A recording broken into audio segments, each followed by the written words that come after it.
right, what's up, everybody? Happy Wednesday to you. I hope you're doing fantastic and are having a great week.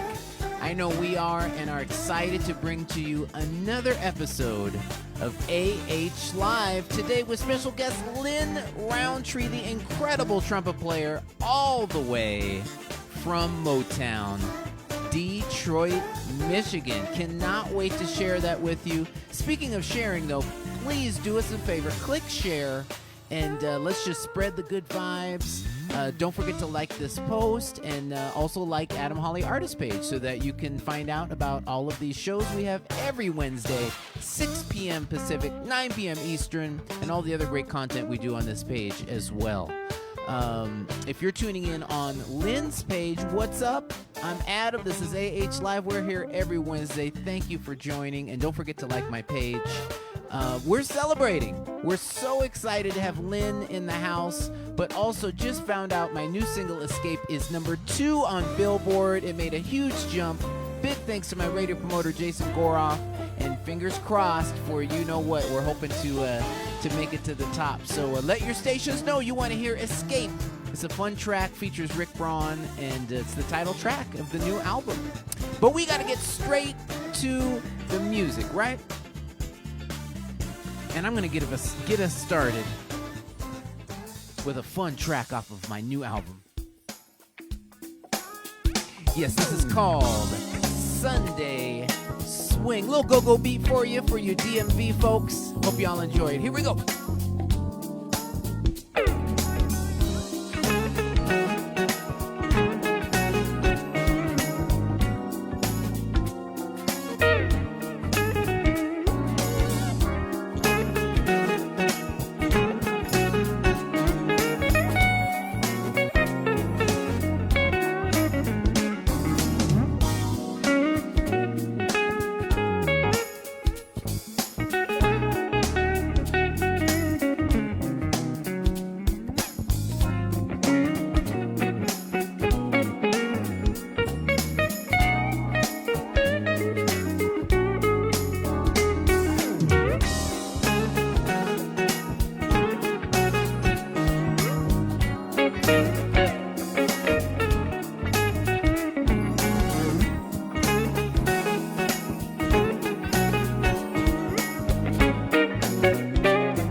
goodness, that was just a little bit of Sunday Swing. So as I mentioned, we've got an incredible guest in the house. Yes, that's right. The one and only Lin Rountree. And man, we've had so much fun over the years connecting both in the studio and also on the road. And man, he is coming off, by the way, a #1 single just a few weeks ago. It's a fantastic tune called Fluid. And so we've got some great conversation, some great music for you. Real quick, just want to remind you guys, if you want to support the show, it's super easy. You just click those links in the description.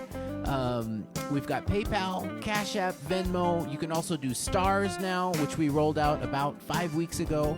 I just want to take a moment to just thank our supporters so much. You guys have been instrumental in us building up the show and keeping it going.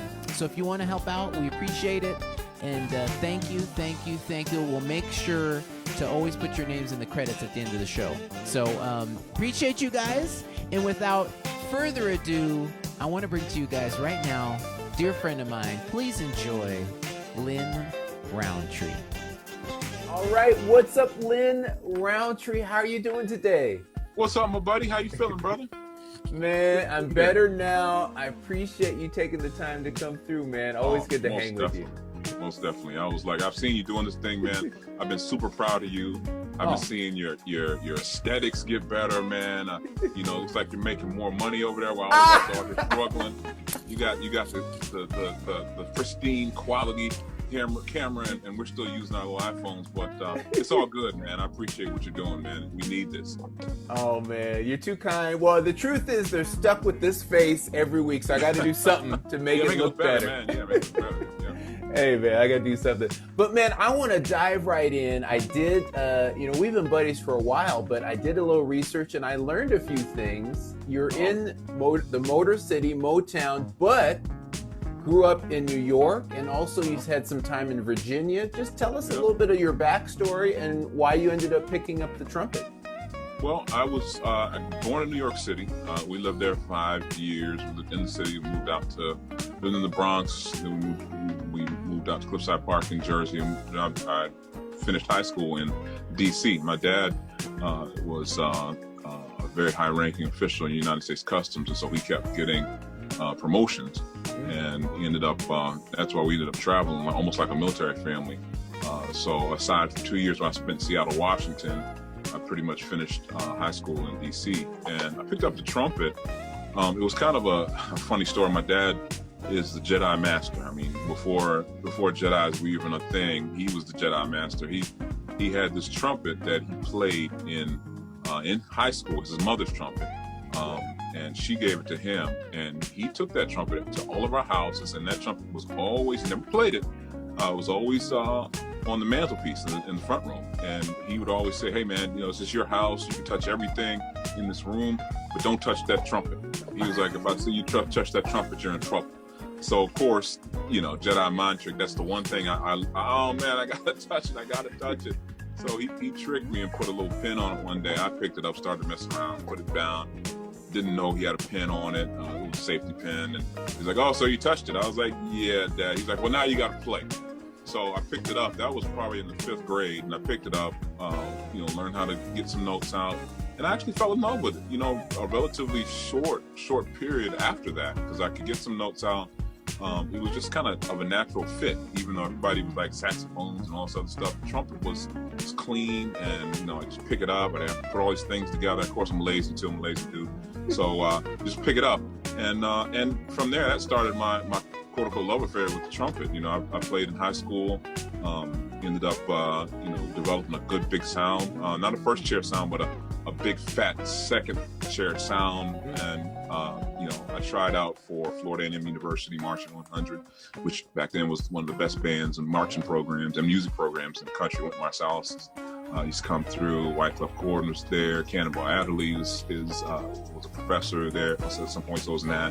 So there's a lot of rich tradition in jazz, and so that jettisoned me to another aspect of playing and learning and practicing and doing it, while I perform. So when you see me running around the stage, it's like I'm a non-typical trumpet player. Most trumpet players you see, and it's gone to my detriment at times because it's tough to play a trumpet while you're moving around stage, sweating and the mouthpiece going over. But I learned that from the marching band. I learned we had to move and play. We had to perform and play, high step, and get our notes out and sound full and fat during the performance. And so I learned how to do that. So that's why I don't stand still at my concerts. I'm all over the place, and I try to give the best show I can. I learned that from FAMU. Talk a little bit about Motown. How did you end up in Detroit, one of the most iconic music cities in all of the world?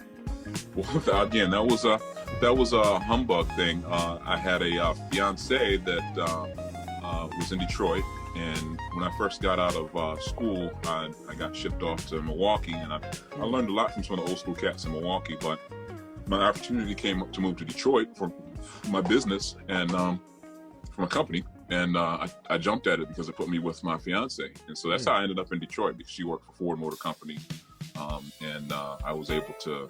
At that point, when I came, it was the 90s, late 90s, early 2000s. And you had a lot of the Detroit legends that were still here. A lot of them gone on home, but there were people there. I would walk into a jam session, and there's James Carter, there's Harold McKinney, there's Marcus Belgrave, there's all of these jazz guys, man, and there's me not knowing what the heck I'm doing, and I didn't know enough to be in awe or scared. Because if I'd known what I know now, I wouldn't have been able to stand on stage with them without shaking and my teeth falling out. But these guys, man, were so supportive, man. They heard what I was trying to do, where I was trying to go. They pulled me aside. Hey, man, I hear you. I was like, but you have to learn how to speak in sentences. You're speaking the language. He was like, but we don't understand what you're saying. Meaning, you got to address the chords. You got to address the changes, man. And one time I came in there and tried to play all high and loud. Harold McKinney actually stopped. These guys would stop the jam sessions. I mean, this is old school guy. Stop the jam session. Rountree, what is your problem? I was like, what am I doing? He was like, you know what? And because, there's a great trumpet player, all kinds of great trumpet named Dwight Adams, man. He is out cold, man. He is the truth. And Dwight played, Freddie Hubbard, Cliff, he just facilitated everything. He plays with Stevie Wonder. And I had to go after him. And so I had gotten this little shallow mouthpiece so I could hit some high notes and all this other stuff, and my sound was real whiny. Harold stopped the band. He was like, look, he's like, you're not Dwight. He was like, and the only reason why we let you come up in here, even though you don't know the language, you're learning, you get better every time you come, is because we love your sound. Now, if you run around trying to sound like Dwight or trying to play high notes and all this other stuff, he was like, we don't need you up here. And that's how they should talk to you. So wow. Stop the song, get off stage, go home, figure this out. I don't know what you did, I don't know where your sound is, but we loved you because of your sound. And that was so important for me. And, from then on, I developed my sound. Obviously, you want to get better, you want to practice, you want to, get to certain levels and in terms of your musicianship and playing and theory and all that. But that always stuck with me. And those guys, man, they're not around anymore, but they imparted some great, great wisdom on not just, stories after stories, because Detroit was a hub. Miles Davis was here, for residency, and they had all kinds of stories about him. They had all kinds of stories about every jazz legend, Coltrane, and how they picked him up from the airport, and he held his saxophone for forever. He didn't put his saxophone down for 3 days that he was here, and slept with it. They didn't even see him take a bath. I don't know if they smelled him or what, but it was the stories like that, man, that I used to just eat up, man. So we're very rich in music. I'm an R&B guy, man. I grew up R&B. I love jazz, but my first love was R&B, hip hop, man. I'm a hip hop head. That groove. So, I had to start my own band. So I did. I started my own band, called it Up Close. Not being from Detroit, it was kind of a challenge because, people had grown up together. So it was tough at first to get musicians to kind of buy into my concept, take the gig. But, because I went to school for business and industry at Florida A&M, I graduated Bachelor of Science in Business. I used that skill set, and I said, look, man, I can book gigs. I can, do what they're doing. I can put together a band, and I did. And I played songs people wanted to hear. And luck encounter with two producers who were very, very well-known producers. One was married to Billie Holiday for a long time. He's a super producer. Another one was a gospel producer. I worked with Tim Bowman. That's how I ended up with Tim. Worked for all the people and had that vibe of smooth jazz. Took the songs that I wrote on my little QI 100, I just like the little beat machine. In fact, every day is a song, the first song I ever wrote on that little thing. But he heard the chords, man. When I gave him my little sample. When he sent it back to me, it was, oh my God. I was like, I wrote that? He was like, no, dude, you conceptualized it. Right. I was like, okay, I got you. So right, that's what it is. And I came out with my first CD, Groove Tree, in 2006-ish, 2005, 2006. And didn't know what I had, man. Tim Bowman, they knew Tim. Tim didn't even charge me to play on the track. He happened to have Summer Groove out at that time, which was the top song in the country. So he was well-known. He was hot. And so when they heard this song featuring Tim Bowman come across their desk radio program, it was like, they immediately opened it. It was like, oh, it's Tim Bowman. But who's this Lin Rountree guy? This sounds pretty good. And that's where I made my first impression into smooth jazz. I didn't even know him. I didn't know him. Man, no, it's incredible, and quite an impression you made, because you've now had 6 albums, 13 tunes, just fly up the Billboard charts. And I want to go to the current one that is just you're putting the hurting on the chart, man, with this tune, Fluid. Tell us about your most recent release. Oh man, this tune, man, Fluid. You know what? This song written and produced by Michael Broning, super producer, but you're a super producer in your own right, so you'll understand what I'm about to say. The measure of a great producer is when he can understand the artist that he's working with vibe. And he knows the vibe, and he knows, hey, I'm gonna write this song, and I know you're one of few people who can get that sound that I'm hearing on this particular tune. And that's just what happened with Fluid, man. He sent it over to, hey man, check this out. This is your vibe totally in capital letters. I'm like, oh yeah, okay, let's see. Man, the first note hit, don't. I was like, oh man, I'm done. Stick a fork in me, send that song now. Don't send it to anybody else. I need that song in my life. And he sent it over, said, yeah, I knew you'd love it. And I laid it down. I think it took me less than 3 hours to lay all the horn parts to that song. Yeah, man. No, it's a killing tune. And man, there's nothing left to say. Let's hear it. Ladies and gentlemen, Lin Rountree with Fluid.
you couldn't have said it any better, and you couldn't have played it any better. That is a killing tune. Dude, Thank you dude. for that, man.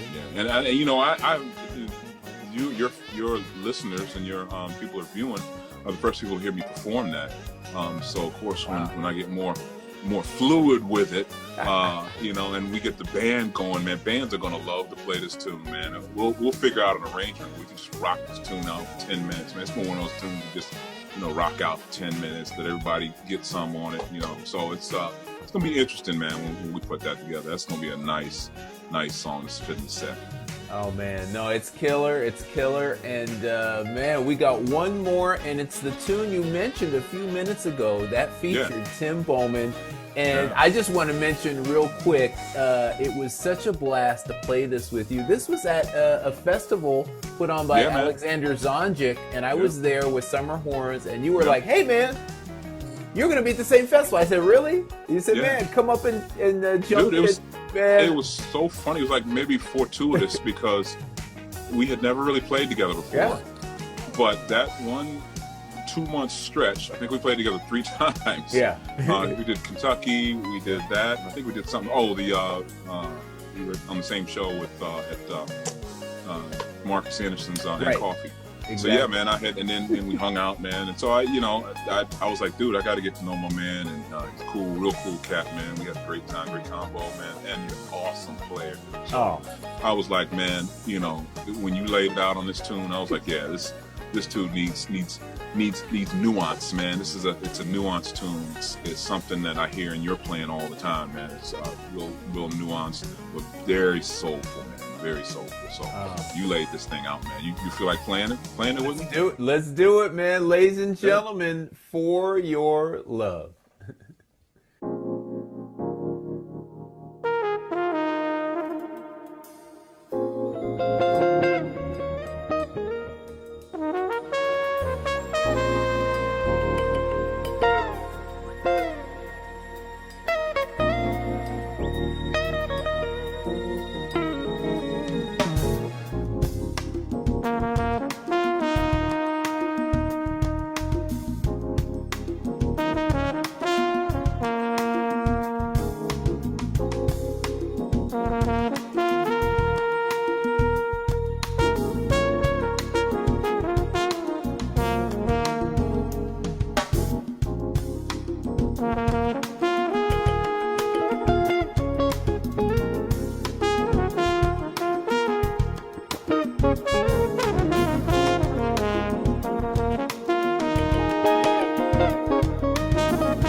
thanks again for letting me jump in and fill You Tim slayed Bowman's that, shoes. Dude, that's why I love it, man. I love it. I can't wait till we get back out on the road, man, because it's genuinely a joy when I can. That's why when I post stuff, I'll post reactions of people. I'll post myself next to people because I like to see the pure joy in people's faces because I can't see it while I'm playing. And I don't even know what people are doing while I'm in the crowd playing. But when you just see people, staring and just so genuinely happy, man, that warms my heart, dude. And then when you got a cat like you laying it out, man. But again, I appreciate you having me. And you guys want to learn any more about me, of course, you can hit my website up, www.linrountreemusic.com. It's L-I-N, Rountree with no D, even though if you put a D, it'll come up. But yeah, that takes you to all of my social media. That takes you to, you can purchase music. You can sign up for a newsletter, which is important because I'm at different points in time releasing different specials and things. So, I just, again, appreciate the opportunity and the platform, man, that you're doing. I love it. Man, it's such a pleasure to have you come through. Ladies and gentlemen, that was the one and only Lin Rountree. Lin, thanks for coming through.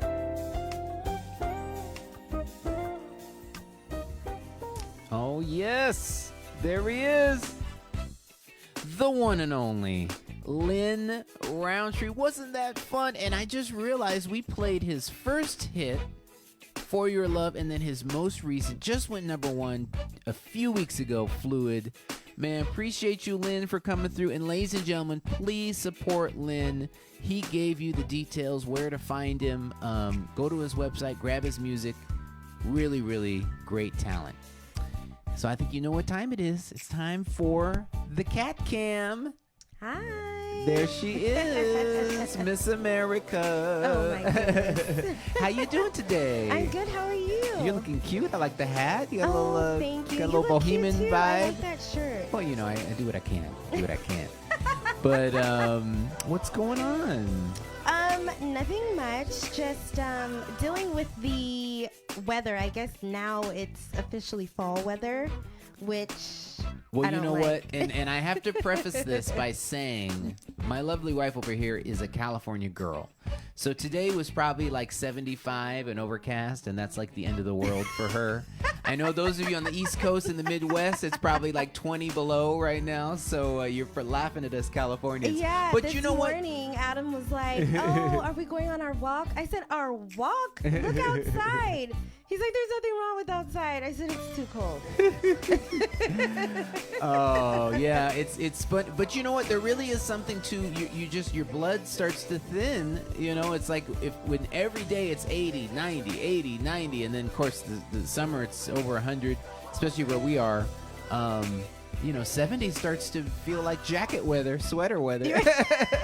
Both, all of the above. Oh, it's crazy. Scarves, It's crazy. mittens. And Adam used to laugh at me when we first started dating. Because I'm from Oregon, and so we met in 2005. I'd only been down here for 3 years, so I was still, a cold weather guy, and I would always be like, what is going on? Why do you have a jacket on? I would have my mittens and my scarf, and he would say, "You don't even need that here." He's like, "Why do they even sell this?" Right, exactly. I was like, "You don't know what you're talking about. It's cold." It happened to me, though, because I've been here now 18 years, so yeah, I'm a Californian through and through. By the way, go Dodgers! Yes, I think they're down right now, but hopefully they can come back. They had a great win last night, so we're big Dodger fans, big Laker fans. We were so excited to see the Lakers pull it through. And by the way, don't forget to get your questions in. And good job, everybody. I already saw a few questions come through, and Kat's been keeping track. But if you have any more for Ask Adam, which we're going to get to in just a second, drop those in the comments. But let's jump right into what are people talking about out there? Well, of course, as always, we have everyone giving their shout-outs where they're watching from. Yeah. We have Sharon Lane from Lansing, Michigan. All right, Lansing and that's Phil Denny territory. Right? So what's up? Yvonne Harris-Jones, she's watching from New York. Yes. Allison Fader from Kelowna, BC, Canada. Okay, what's up? Lawanda Canada in the Young house? is watching from San Antonio, Texas. All right. And then Tonda Hill, she's in Maryville, Indiana. What's up, Tonda? I saw your comment too, Tonda. She said, I cannot cut these curls. So you heard it, Kat. You heard it. Tonda says, I cannot do it. So I guess, Actually, you know what's funny? Long. I'll give you an idea how long it's been since I had a haircut. I actually texted my barber just to get a little trim. And he's not a barber anymore. That's how long it's been. My last haircut with him was in February, and I texted him last week. I was like, hey, man, what's up? Can you get me in? He's like, oh, I'm doing a different career now. Yeah. Well, So, the pandemic has turned a lot of people that's self-employed, into just doing other things, especially when you're working with the public, because it's so... you can't do it, really. Yeah. So, it's just a different thing now. But are you going to try that guy that Danya recommended? One of our realtors recommended the guy that her husband And goes it's not to. far from us. And I said, is he good? She said, well, my husband goes to him every week.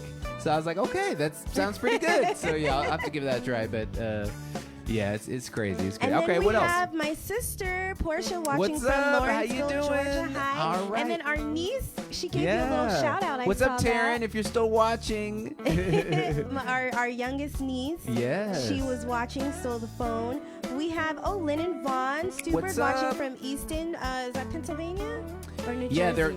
there are about an hour. We were just on the phone the other day. I think he said an hour and a half from New York and like an hour 15 from Philly. They're kind of in between. So Okay. what's up, Lynn and Vaughn? How you doing? And then Edgar Correa, he Yes. says watching from raining Boca Raton, Florida. Oh, sorry to hear you got rain down there. But what's up, Edgar? But Always it good to rains see in you. Florida, even when it's hot, though. So even when it gets just a little bit cooler, I guess it rains all year there. Yeah, It's very no, tropical. yeah, it is. Yeah, tropical. That's a good word. Yep. And okay, so let's get to your interview with Lynn. With Lynn. Everyone loved, of course, all the time. You guys love the interviews that Adam gives to the guests. So people were saying they loved the backstory. Yeah. A few people were saying that Lynn's story was so interesting. And they loved, hearing how his journey came about, starting the trumpet. Yeah, I learned so much that I didn't realize. I was just thinking, Detroit guy, Motown, but he had a long backstory before Detroit, but then at the same time did have that end up kind of getting his artistry going in Motown with just all those legendary players. So it was pretty cool story. And Linda Dickinson, she said, I just realized Lynn sounds like James Earl Jones when he was talking in the interview. Yeah, so what's interesting, Lynn also does voiceovers. He's a multi-talented chap, and so yeah, if you need that that low voice for your next commercial, hit him up. Right? You need that Barry White. And then of course when you guys started playing Fluid, is this I think Gia Lawrence, she says Fluid is fire and then had fire emojis like all across the screen. Yeah, for sure. So many people had the trumpet emoji and then fire emojis when that song was on. No, that's a great tune, and so happy for him. It like I said, topped the chart just a few weeks ago, so killing tune. Yeah. Rosie Jimenez says she loves Lynn's sound. He's so smooth. Yeah. No, man, killing player. He's been doing it for a while. And someone else, I couldn't write down the name, but they said Lin Rountree followed by Rick Braun from last week. She said, I'm in trumpet heaven. It just kind of worked out that way. It's funny. I didn't intend it, but, I'm always reaching out to people, getting them to come on the show, and then the schedules just kind of align how they align. And so, yeah, we got a two for two with trumpet. And, man, it was awesome. Rick was such a blast last week, and Lynn brought it today. So. And I'm trying to think. Okay, so when you guys switched songs, so after Fluid, you went to For Your Love. Yeah. Everyone loved that. It's a great tune. Everyone was going crazy. Shout out Tim Bowman for letting me fill your shoes for a day. But yeah, that's a great track, and I can totally see why that put Lynn right on the map, because that song blew up, and then the rest is history. He's been killing it. So my sister Portia, as soon as it came on, she wrote, "Ooh, that's a vibe." Connie Epley says this is one of my favorites. Yeah. Nicole Calesi says this calls for a nice glass of wine. Oh, there you go. Hey, I'm just about there with you. I know. You know, that sounds so good. Oh, I sounds have great. been, I don't know if you stuck to it. Did you stick to it? Yeah. I have been, okay, so Adam and I both have We been just did. COVID sober. Yeah, we just kind of took a break for Well, how long has it been? It's been like 3 weeks. 3 weeks. Yeah. Because, you know, during the beginning of the pandemic, there was nothing else to do but buy, you know, cases of wine. Enjoyed and ourselves Netflix on the couch. immensely. And, you know, at some point it's like, okay, let's take a break. So it's actually been really nice to just, you know, well, you know what our new vice is? It's Topo Chico. It's Topo Chico. a sparkling water from Mexico, Mm-hmm. but it's like super, like every bottle when you open it up it explodes. That's how much carbonation there is. And so we've been having that with we lime, put lemon. lemon. Sometimes I'll throw some rosemary sprigs in there. Yep. But it's just amazing. It like tops all the other mineral waters. Yeah. So good. No, it's killing. But I have been craving. I don't know about you, but I've been missing my wine. So We might have to work that out we tonight. might have to work it out. I'm just looking at the comments here. Althea McMillan says, I'm loving your nose piercing. I don't think she's talking to me. I think she's talking to you. Thank you so much. I've actually had it for a long time, but you know, a lot of people don't notice it because I change my rings a lot. I've actually had my nose pierced since I was 16, so you know, it's not going anywhere. But I usually put a hoop in it. I usually put like a tiny little stud. Sometimes I'll have like a little like faux diamond. Yeah. But I guess you can see it today. Thank you. So 16, so that must have been in anticipation of meeting me when you were 17. And it's not as scandalous as it sounds, ladies and gentlemen. I was 20, so it's only 2.5 years difference. But it's true, though. You weren't legal when I met you. No. So. And it's so funny when I went to Adam's apartment on campus at USC. Yep, fight once, on. And your roommate at the time, because Adam had a new roommate every semester. Yeah. Or roommates, I should say. Yeah. And, you know, Adam introduced me to him, and Adam said, I guess when I left, he said, Adam, how old is she? Adam said, oh, she's 17. And he was like, Adam.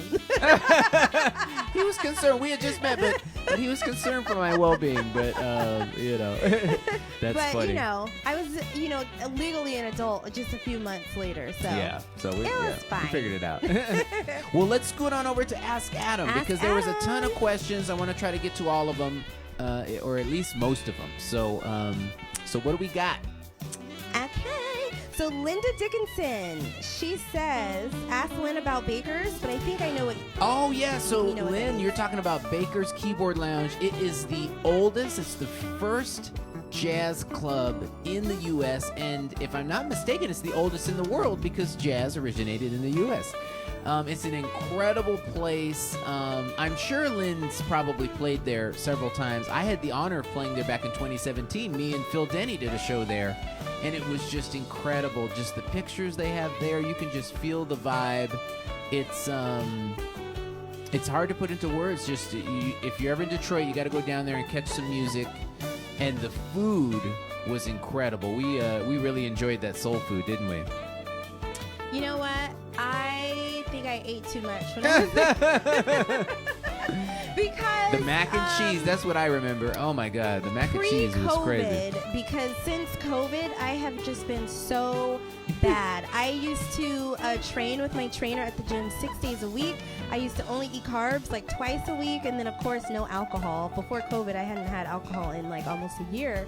But you know, being on the road and stuff, you try to eat healthy so you don't get lagged down, and of course with shows. And so I hadn't eaten that heavy in such a long time. Yeah. And then when we went, I said, look, I can't not eat this food. And I asked Yeah. for seconds and then thirds. Well, it was an intense weekend too because we did 3 gigs in 3 nights. We did Baker's, and then we did Phil's series at the gallery, and then Akron Blue Jazz on Saturday. So that was an intense weekend. So you know, you got to enjoy yourself when you can. I know. Okay, and so Joy Nicholas, she says, have you ever recorded with one of your students? Man, we are doing nothing but recording right now because I teach an ensemble class, but we can't meet. In California, everything's still locked down, and so it's all virtual. So, I was thinking, what am I going to do with an ensemble class where the whole point of the class is to meet and get together and start a band, essentially, and build up repertoire. So I've been having them record, and wow, the results have been incredible. And so I've been helping them along, helping them with their arrangements, with the mixes, and just giving them, feedback. And now they've started doing some music videos as well. So I'm so proud of them. They're really hanging in there, despite, some challenging times. So yeah, to answer your question, we've been doing a ton of recording. Yeah, and I have to say, I'm just so impressed with your I guess any students anywhere, because it's definitely not normal times. Yeah, it's wild. And then, of course, being in college, you're expecting one thing and then having to completely change. And then I guess teachers as well, because you have to totally transform your teaching style and how you can still teach and educate your students and keep everyone engaged. So it's really interesting. And I'm also so impressed with Adam Jr. because he's just he's a straight A student. They check their grades every week online, and I'm just I wouldn't even be able to do this even if I was in college. Yeah, it's wild. Adam Jr.'s killing it. Virtual learning, and we were so proud of him. We did his teacher-parent conference virtually via Zoom, and his teacher asked him, well, what do you want to prove? And he said, well, I have some A pluses and just the others are just A's. So I want to get the A's to A pluses. I was like, oh, that's my son. So he's killing it. Okay, next question. Next question. This one is from Mike Brown. Hi, Mike and What's Crystal. up, Mike? Mike and Crystal. Philly. So he says, ask Adam. It's the National Guitar Championship. You made the Elite 8 bracket along with Norman Brown, Nick Leone, Kelly Manucci, Lee Rittenauer, Peter White, Jonathan Butler, and Larry Carlton. Who takes home the trophy? Adam Hawley. Oh, wow. He said I took home the trophy? No, that's what I said. Oh, oh, okay. Oh, you said it. Well, yeah, you better say that, honey. Love you. Gosh. That's so hard to say. Well, I'm going to abdicate from myself. I'm going to take myself out of the running because I can't vote for myself. That's not fair. But out of all of those, they're all so different. But I'm going to... Did he mention George Benson? Yes. George Benson takes the cake for me every time. He's just... He revolutionized jazz guitar, and not only that, because before he started making contemporary jazz and then vocal records, he was one of the most burning and amazing straight-ahead guitar players of all time. I mean, he would have been an all-timer just from that. But man, when Breezin' came out, that changed everything, and it made all of us believe, oh wow, I could do that. I could do something funky but still have influences of jazz as a guitarist. So he broke some incredible barriers with that record and the subsequent ones. So he's always going to be the GOAT for me. And he's such a nice guy, too, he and his wife. And I think we met one of his sons as well. Yeah, we did. And they're just really, really nice people. It's a funny story. I was on tour with the Manhattan Transfer. This would have been 2010, I believe. And we were at the Hollywood Bowl at the Playboy Jazz Festival. I was just about to take a guitar solo on the last song. After us is George Benson. Of course, I look over to the side of the stage, and he's staring at me. And I was like, oh, my God.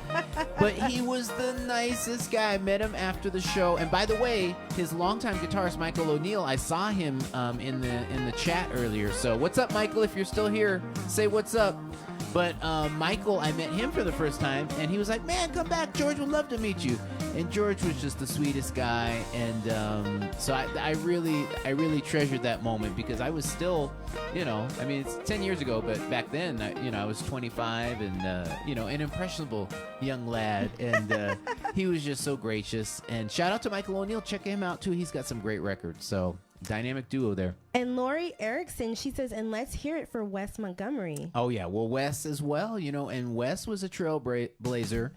And if you're going to be a jazz guitarist, you have to go through Wes. You have to study him, transcribe him, and so he's up there as well, for sure. Adam Jr. actually did, I think it was maybe 3 years ago, he did a Black History Month project for the district of his school for his grade level, I believe.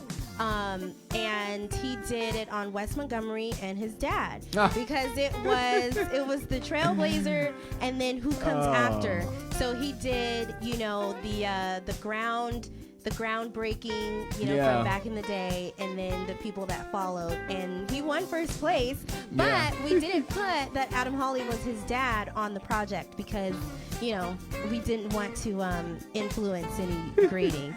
Well, that's nice of him. You know, gosh, I'm a bit embarrassed, but that's very sweet of him. But yeah, I'm definitely. I'm not going to go out and say I'm a descendant of him, but I definitely studied Wes a ton and am influenced by him greatly. So yeah, Wes is up there as well. Awesome.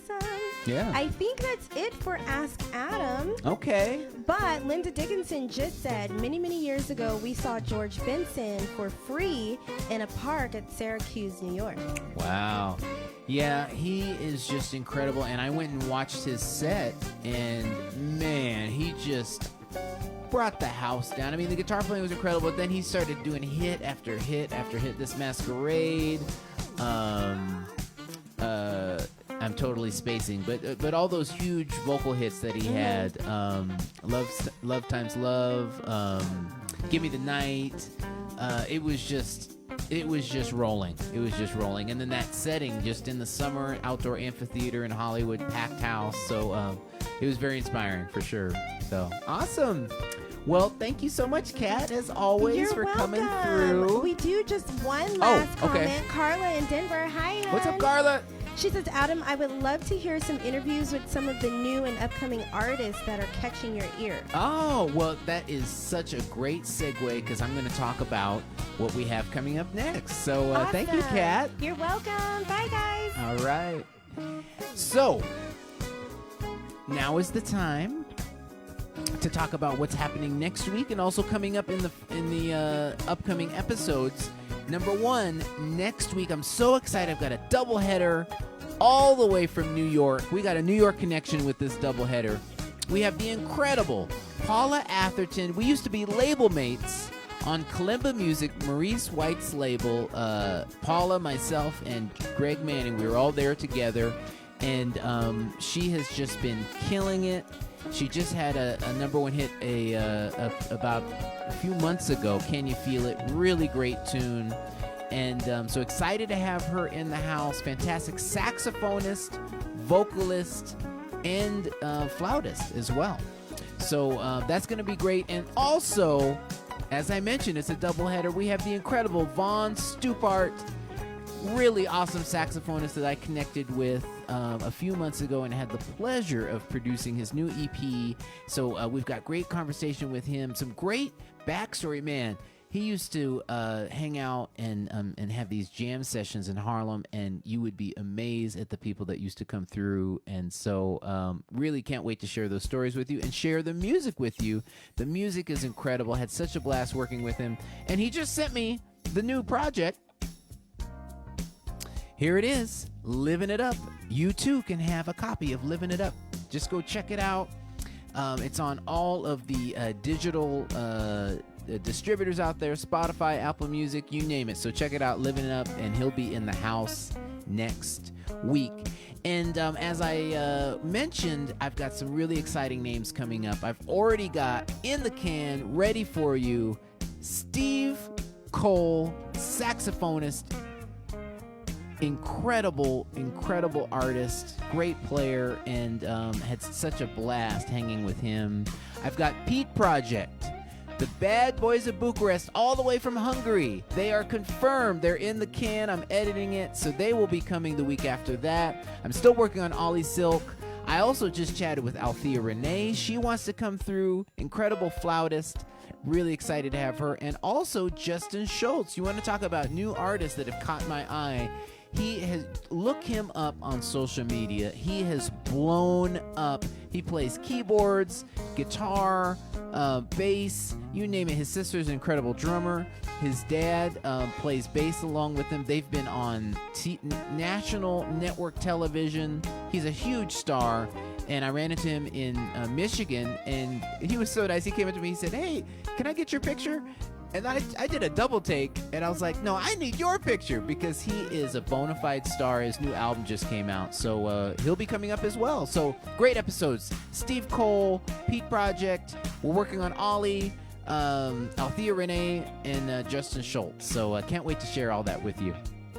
And one more reminder, if you want to be a supporter of the show, I mentioned it earlier in the episode, it's very easy. Click those links in the description, PayPal, Cash App, Venmo, and now stars. So really appreciate it. I saw a bunch of people jumping in on the stars in there. Tonda, Edgar, and a host of others. So appreciate you guys so much. So I got time for one more song. Let me cue it up for you guys. We are going to go out on a high note. This is a tune from my second record. It's called Shuffle. It featured Darren Run on the original. And I need some hand claps, y'all. Come on, put it right here. We got a little shuffle. Y'all can get up and dance if you want. Here we go.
my goodness. Ladies and gentlemen, that concludes another episode of AH Live. Before we get out of here, I want to wish a very, very special birthday. It's her 67th.